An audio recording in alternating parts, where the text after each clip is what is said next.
Investigators reportedly have a list of names, dozens of names, as the manhunt heats up for Nancy Guthrie and the masked figure caught on camera at her doorstep. So what does this mean for the desperate search for the 84-year-old mother of Today Show host Savannah Guthrie? The Pima County Sheriff's Department is now clearing the family while hinting at new developments unfolding behind the scenes. We're on the case, presented by Law&Crime. I'm Chris Stewart.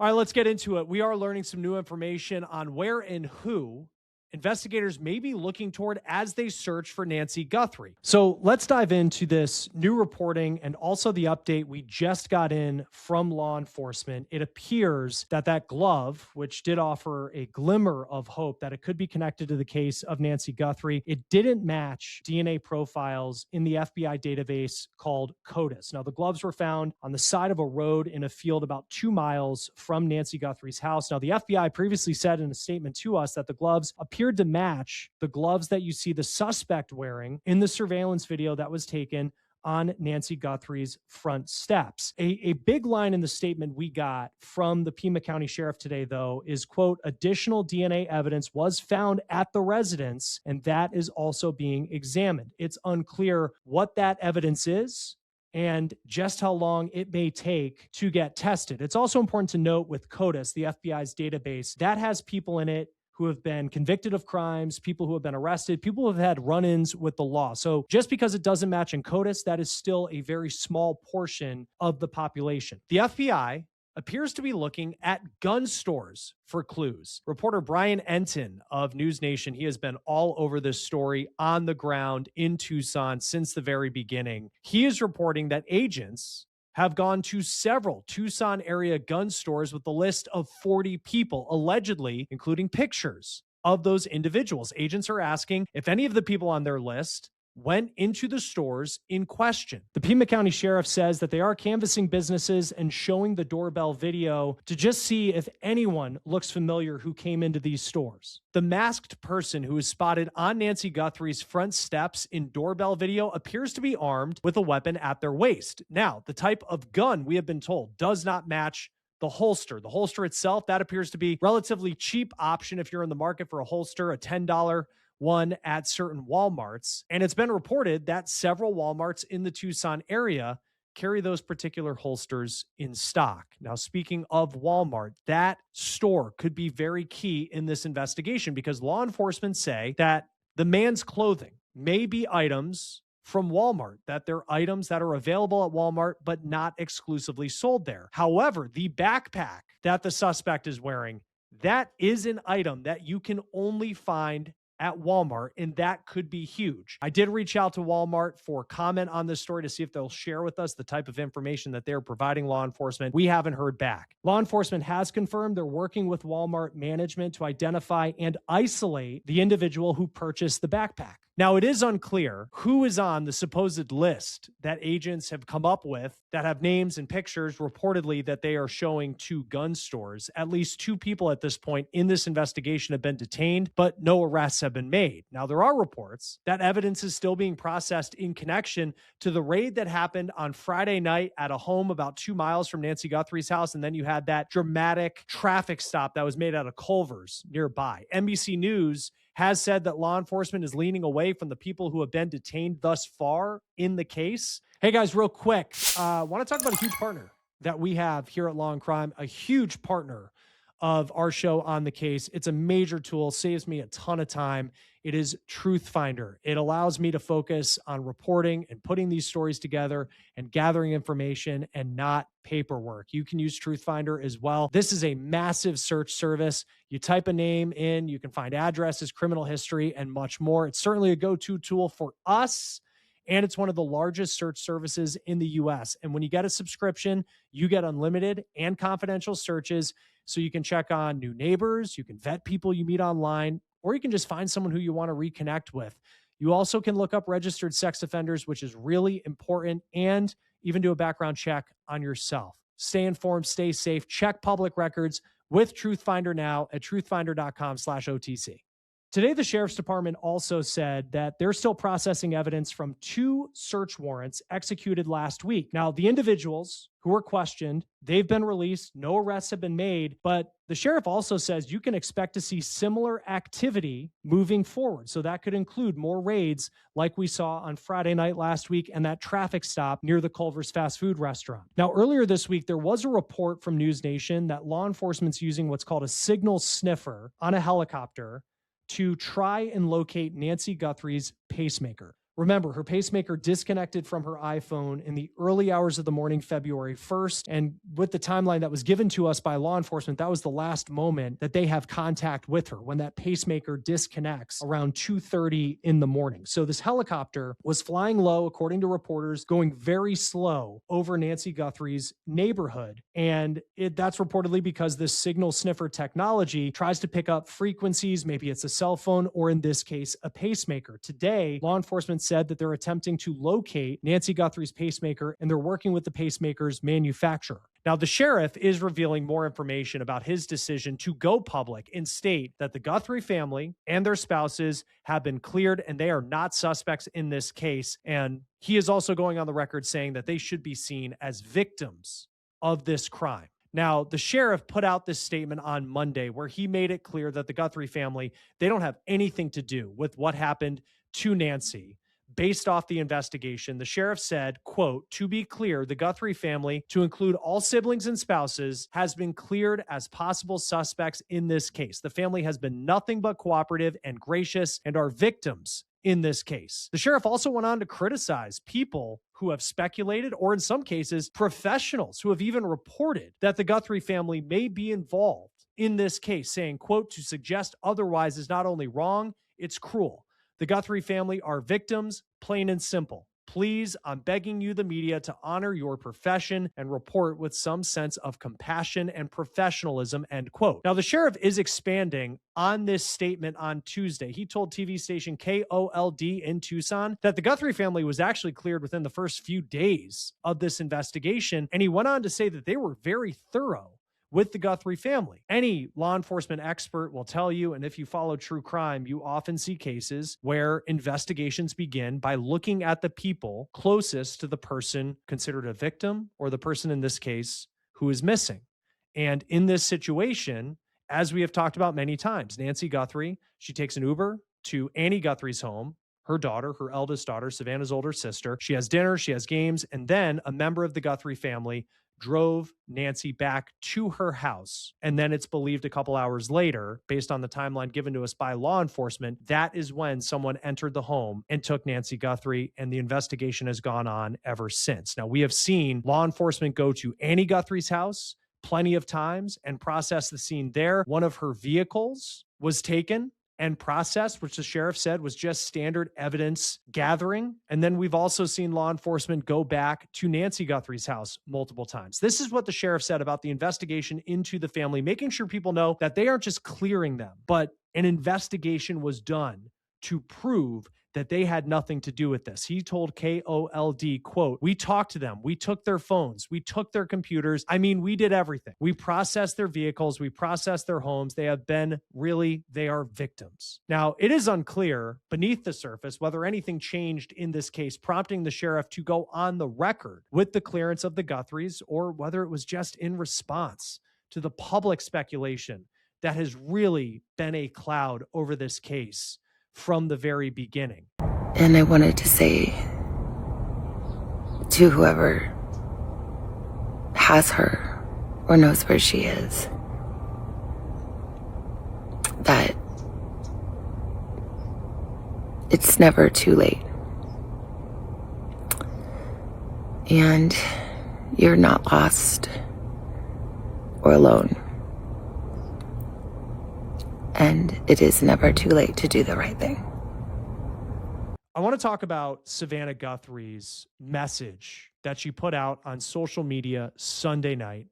And it appears that in this message, and you can just see how emotional Savannah is, how strong she is being in this situation. I mean, it's a nightmare nobody would ever want to go through, and she has been living it now for 16 days. And in that video, she appears to be speaking directly to whoever took her mom, whether it's one person, whether it's a group of people. This message, it does appear raw and emotional, and it appears unscripted, but some people have been wondering, in these messages put out by the Guthrie family on social media, Savannah has more than 1 million followers on social media, are there code words in there? What type of advice are they getting from perhaps the FBI before they put these messages out there? We're going to be talking about that with Lisa Miller, who's a retired detective who will join us here in just a moment. Now, not only are investigators combing through terrain, they've been combing through homes, they have searched vehicles, trying to find Nancy Guthrie, but they're also combing through tens of thousands of leads that have been called in from the public. NBC News is reporting that investigators are now working through 40 to 50,000 leads, tips that have been called in this case. That is a major increase from the 18,000 that had come in around the time the video of the armed individual was released, posted on X by FBI Director Kash Patel. Now, the FBI says they were able to get this video shortly before it was released using techniques that can find files that at first don't seem to exist. And in this case, they found it on the servers for the doorbell camera company Nest. I talked with retired FBI Special Agent Dan Bruner.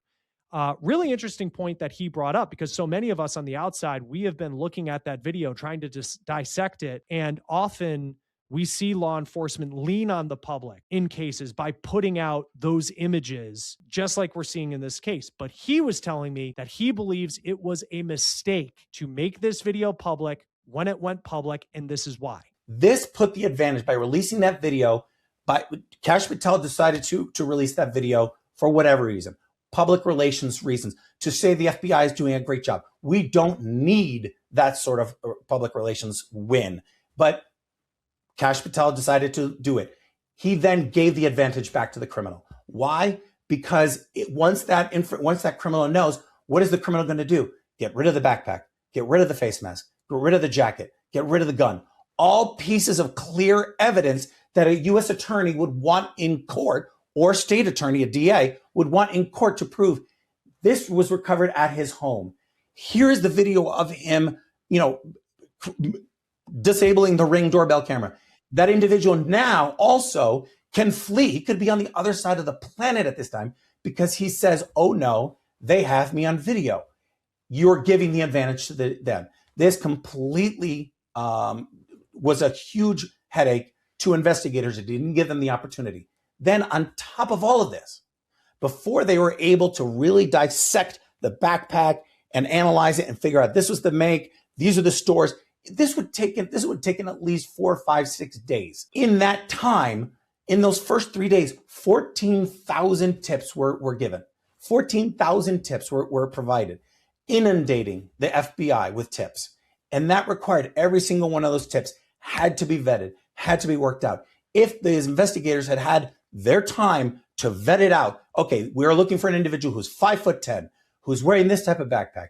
We know that this backpack is sold at this store. That would have been 14,000, would have been much less number of tips, and would not have inundated the system. Those FBI agents in Arizona, those analysts, those support employees, they're working their butts off. And by releasing that video too soon, Kash Patel created an inordinate amount of extra work for that case team where they don't need to be doing that.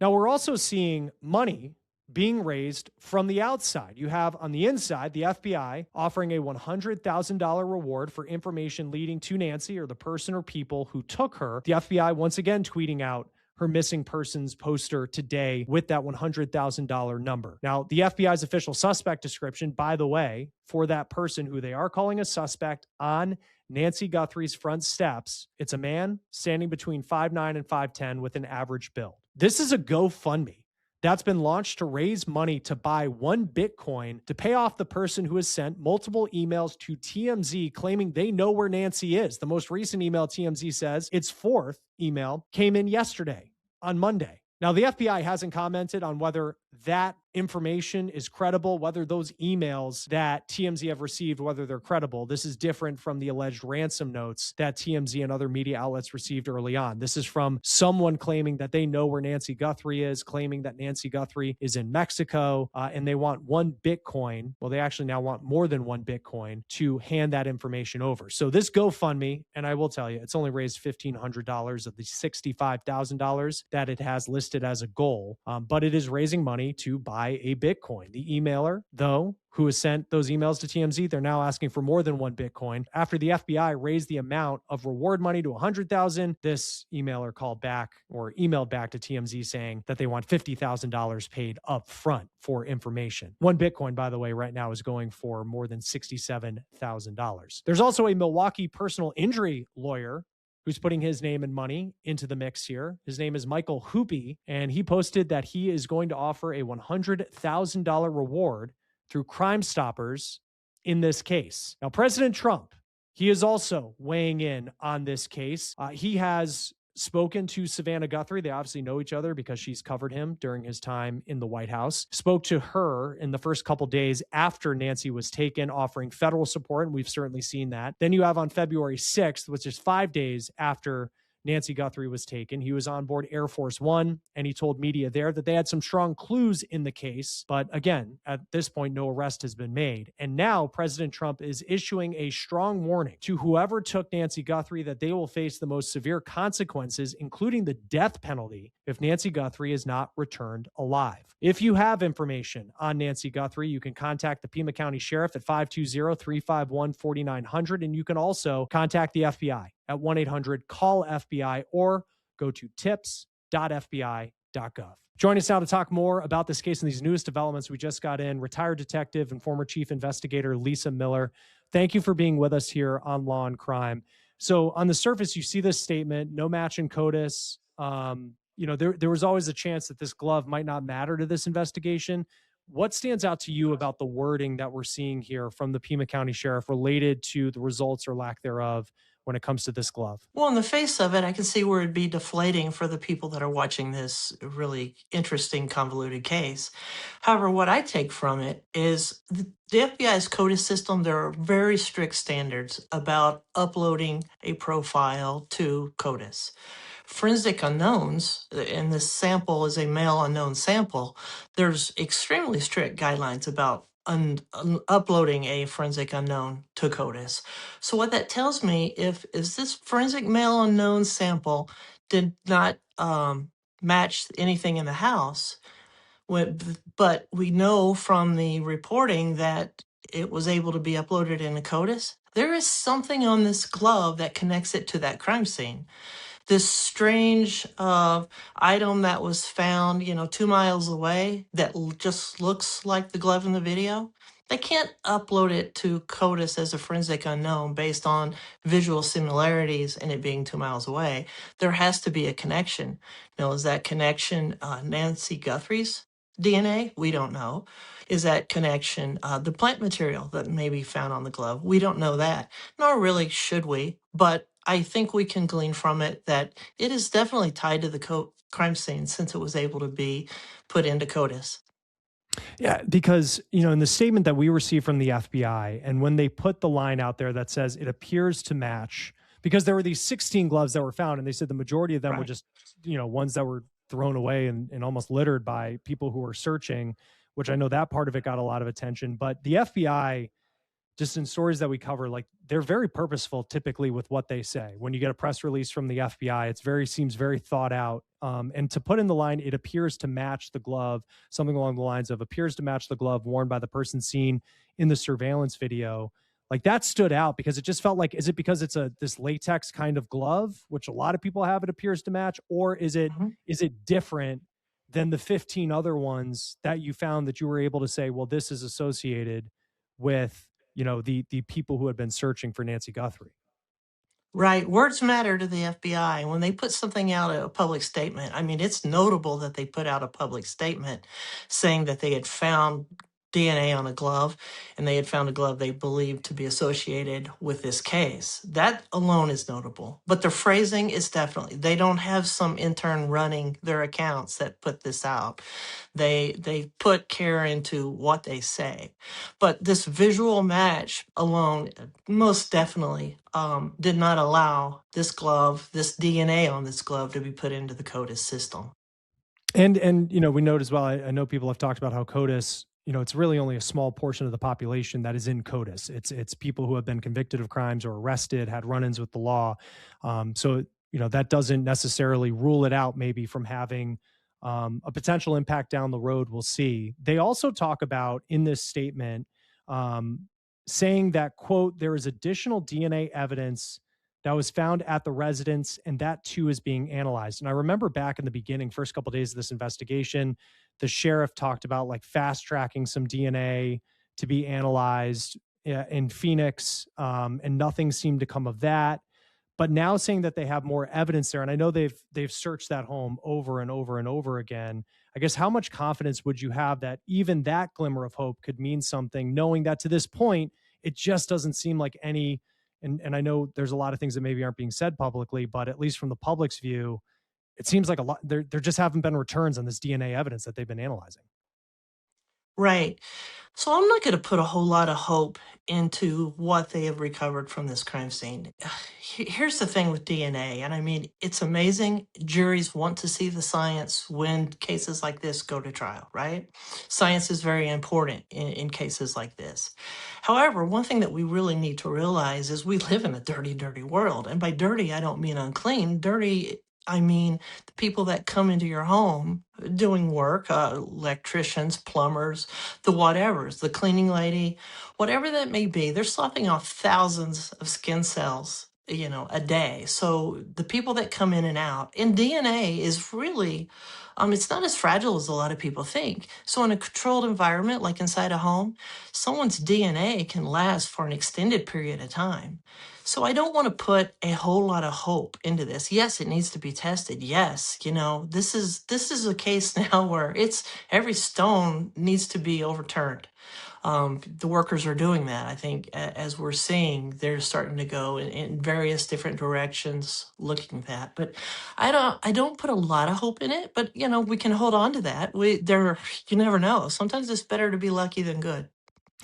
When it comes to some of the videos that Savannah Guthrie has put on her Instagram, and we've all seen them, and the most recent one, I mean, she's just incredibly emotional, and you understand that, and just you can see that is real. That's not acting, exhaustion Right. on the face. Right. And there have been questions about, and the FBI said like they will, advise people in these situations, but there are questions about like code words. There was one where if a Silence of the Lambs reference, people have said that they can hear in one of the initial videos with the line that she said. And then in this one, people are trying to piece together. I mean, typically in these cases, and this is the most uncommon of cases as we've seen, but Right. like how likely is it that this is not just as authentic as the emotion is, the word choice and the framing of it and particular words in there may be code words trying to send a message somewhere? I think what we're seeing in these last two messages from Savannah Guthrie, it's seemingly the Savannah Guthrie that we all know from seeing her on TV, right? It's not like these very scripted early messages that her and the family put out. What we can talk about in these latest messages, and especially this last one, is I won't necessarily say that there's code words, but I don't doubt for a second, based on what I heard, that the BAU, some profiler is having her letting her know, hey, this is what we need to do. Here's the intent of our message, but we want you to come through in this one. We want you, Savannah, the one that everybody watches on TV, to reach out and try to touch this particular person, and this is the message we want to convey. So maybe not a code word, but a very scripted message. And in listening to her, it's like she was speaking to a someone. So have they given her information behind the scenes that we are not privy to and shouldn't be privy to on what the profilers are believing maybe behind this person, the type of personality behind the person that took her? Are they trying to peel off maybe somebody if they have belief that it's a group of people, more than one. And we know there was a statement from the FBI director where he listed persons in his messaging. He didn't say a person. So it is just possible that this messaging is maybe to the wink link. The person that took Nancy Guthrie out of this house is, I mean, that's a monstrous act. I think we can all agree whoever took her from that home, put that fear in her, that particular person doesn't really have a good heart shining through. But perhaps the FBI has a reason to believe someone's involved that maybe has some humanity, that a person and a message like Savannah delivered in this last one can reach and touch. Because I think too, I mean, even for the worst and there are some monsters that'll never have a stroke of humanity in them for sure. And I'm sure in your career you've seen that. But then you also think, you know, if this person's concerned about getting caught, I mean, this continues to be the headline story across the country. I mean, and it is every single day. People want to know, and there are a lot of tips coming in, and a lot of tips that may not lead to anywhere. But you have to think the pressure that person, wherever they are, you know, whatever they're watching, that they have to be feeling that a little bit. I mean, even you have the president of the United States talking about it pretty, you know, a couple times, you know, so, Right. you know, with that part, the Walmart part of this, I think I want to ask you about, because I think this is really interesting, because we know the backpack is a Walmart backpack. Mhm. And then there's a report out that the holster, which doesn't really go with the gun, that's like a $10 holster that you can get at a Walmart. And then you have clothing items that appear to be potential Walmart products as well. Like someone bought them at Walmart. The clothing itself is not exclusive to Walmart, like the backpack. But I mean, you think of someone, if you're, you know, hitting all these, you know, this person has bought this, and this over a certain period of time, that would lead you to that individual. Like, what actually is the process of working with someone like Walmart and pulling that together to then try to identify who may have bought these items within, you know, a certain amount of time? Right. Well, unfortunately, it's another one of these time intensive chores that law enforcement has to do. But they go to corporate. They go, or they may start with the stores in the area and go to their local management and ask them to start running these codes and see what their sales, you know, their point of sales are. And they're going to see if somebody came in, if they bought all these together, if they bought single pieces, if there was repeat purchases, if they paid credit card, if they paid cash, and they'll start pulling video and comparing video to these things. If they don't find anything in that immediate area, then they definitely will go to corporate and say, hey, can you start pulling this in this region for us? And then that it becomes even more time intensive. But that's why, you know, leaders collaborate. Good leaders collaborate. Most agencies, you know, the state agency I worked for before at the Attorney General's office, we didn't have the resources, and we surely didn't have the budget to go out with the tools and the manpower that the FBI is able to devote. You know, you have analysts that are going through all these sales of these items that we've been talking about. So, you know, I love the collaboration. I think law enforcement should continue to collaborate, and leadership should continue to work together for things like this. Yeah. And it's easy for me to, on the outside, I've never been in law enforcement, to, you know, and I haven't, you know, tried to be critical of anything, because I don't know what it's like to be part of this investigation, let alone run one. At the same time, you know, we have had experts come on and say that they look at this person on the surveillance video and it doesn't look like, you know, the sophisticated criminal that we all might, you know, have thought that it could be. And yet it's been 16 days. There are 400 FBI agents working on this. The president wants stuff done, and this person has still not been. Are you surprised, I guess, at this point, now entering week 3, that there hasn't been an answer to this case? I want to say yes. Um, I am, because there's been so much attention to it. You know, the attention of the nation and even the world's focusing in on it. And we can all look at this, what appears to be a criminal doofus at this front door. But I mean, the fact is he did some planning. I suspect he, and if he was involved with someone else, did some pre-attack planning also. He shows some organization, but we also need to take a look. Here comes the ransoms. You know, those happened immediately after these ransom letters that went to some local news outlets and, of course, TMZ.